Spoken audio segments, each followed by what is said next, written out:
Hello guys, welcome to our channel sweet talks. ఈ రోజు video చాలా స్పెషల్ వీడియో అండి. ఎప్పటి నుంచో వెయిట్ చేస్తున్న ఈ వీడియో అప్లోడ్ చేయడానికి ఇప్పటికి వీలైంది. అసలు వీడియో ఏంటంటే kitchen and dining table makeover అనమాట. ఈ వీడియోలో నేను ఈ మేకోవర్ చేయడానికి ఏమేం ప్రోడక్ట్స్ వాడాను అంతా డీటెయిల్గా ఎక్స్ప్లెయిన్ చేస్తాను. ఇంకా వీడియోలోకి వెళ్ళిపోదాం పదండి.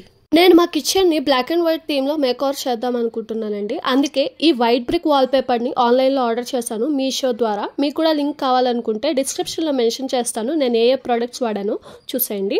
ఈ బ్రిక్ వాల్పేపర్ని స్టిక్ చేసే ముందు సర్ఫేస్ అంతా నీట్గా ఉంచుకోండి. అంటే డైరెక్ట్గా స్టిక్ చేసేయకుండా క్లీన్ చేసుకొని స్టిక్ చేసుకోండి. అప్పుడైతే ఎక్కువ రోజులు ఉంటుంది, లేదంటే ఊడిపోతుంది వెంటనే. ఫస్ట్ అయితే మేము వేసింది ఆయిల్ పెయింట్, ఇక్కడ బ్రౌన్ కలర్ది. కానీ ఆయిల్ పెయింట్ మీద ఏది అతకట్లేదు వాల్పేపర్. ఇదైనా అతుకుతుందో లేదో అని చెప్పి అనుకుంటా వేసాము. బట్ ఫైనల్లీ సక్సీడ్ అయ్యాము. ఎందుకంటే ఈ బ్రిక్ వాల్పేపర్కి ఉన్న గమ్ అయితే చాలా అంటే చాలా ఎక్కువ ఉంది. అందుకనే అతికింది అనుకుంటా. మిగతా వాల్పేపర్స్కి అంత గమ్ ఉండదు, అందుకనే అతకలేదు.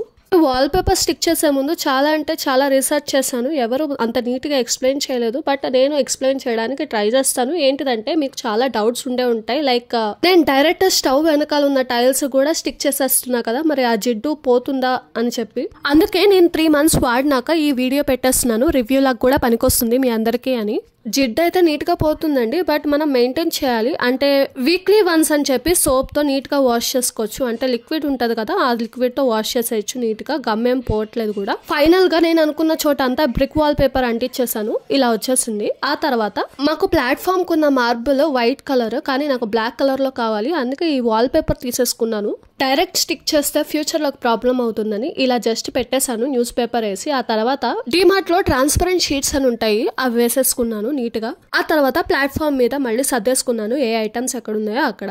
ఈ ఐటమ్స్ అన్ని అమెజాన్లో తీసుకున్నవే, నాకు చాలా బాగా యూజ్ అయింది. మీకు కూడా కావాలనుకుంటే డిస్క్రిప్షన్లో లింక్ మెన్షన్ చేస్తాను, అది కూడా చూసేయండి. మా ఇంట్లో సోడా ఫ్యాన్స్ ఎక్కువ, అందుకే ఈ సోడా మెషిన్ కూడా పర్చేస్ చేసాము.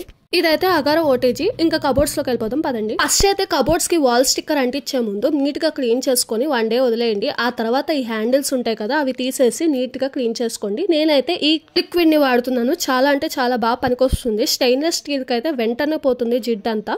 ఆ తర్వాత మీ కబోర్డ్ మెజర్మెంట్స్ అంతా నీట్ గా తీసుకొని దానికి తగ్గట్టు కట్ చేసుకొని wall paper అంటించుకోండి.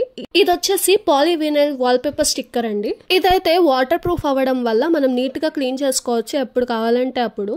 And also stick చేయడం కూడా చాలా ఈజీ అవుతుంది బబుల్స్ లేకుండా. అందుకే నేను ఇది చూస్ చేసుకున్నాను. మీకు ఏ స్టిక్కర్ కావాలనుకుంటే అది చూస్ చేసుకోండి. మధ్యలో బబుల్స్ రాకుండా కొన్ని టిప్స్ చెప్పాలనుకుంటున్నాను. అదేంటంటే మీది ఏటీఎం కార్డ్ కానీ క్రెడిట్ కార్డ్ కానీ ఉంటుంది కదా, దాంతో ఇలా ప్రెస్ చేసుకుంటే మొత్తం బబుల్స్ అన్ని పోతాయండి. లేదంటే హీట్ గన్, అదే హాట్ గన్ మీ దగ్గర ఉంటే అది కూడా ట్రై చేయొచ్చు, బబుల్స్ అన్ని పోతాయి.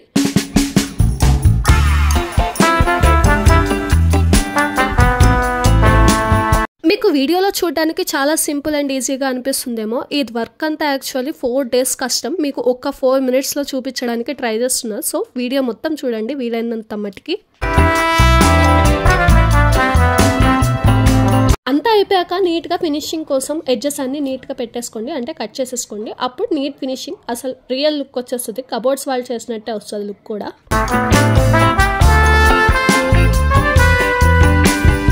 మీరు కనుక మేకోవర్ పెట్టుకోవాలి అనుకుంటే మొత్తం ప్లాన్ చేసుకొని అప్పుడే పెట్టండి. ఇది చాలా కన్ఫ్యూజింగ్గా ఉంటుంది చేసేటప్పుడు.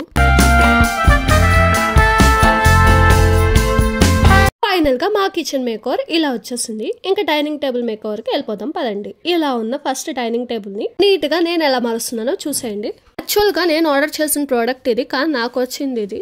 అసలుకే ప్రోడక్ట్ వచ్చింది లేటు. మళ్ళీ ఇంకోసారి అంటే నా వల్ల కాదు, అంత పేషెన్సీ లేదని చెప్పి ఉన్నదాని మట్టుకి చేస్తాను. ఆ తర్వాత డైనింగ్ టేబుల్కి ఇలా ఒక మ్యాట్ తీసుకున్నాను. హోటల్స్లో తినే దగ్గర షీట్స్ వేస్తారు కదా ప్లేట్స్ కింద, అది తీసుకున్నాను పనిచేస్తుందేమో అని. కానీ నాకు అలా నచ్చలేదు, అందుకే ఇలా చైర్ మీద వేస్తాను. నీట్గా లుక్ వచ్చేసింది. లాస్ట్కి మా మేకోవర్ అయితే ఇలా వచ్చేసింది. మరి మీకు ఎలా అనిపించిందో కమెంట్ సెక్షన్లో కమెంట్ చేసేయండి. మరిన్ని వీడియోస్ కోసం ప్లీజ్ డూ సబ్స్క్రైబ్.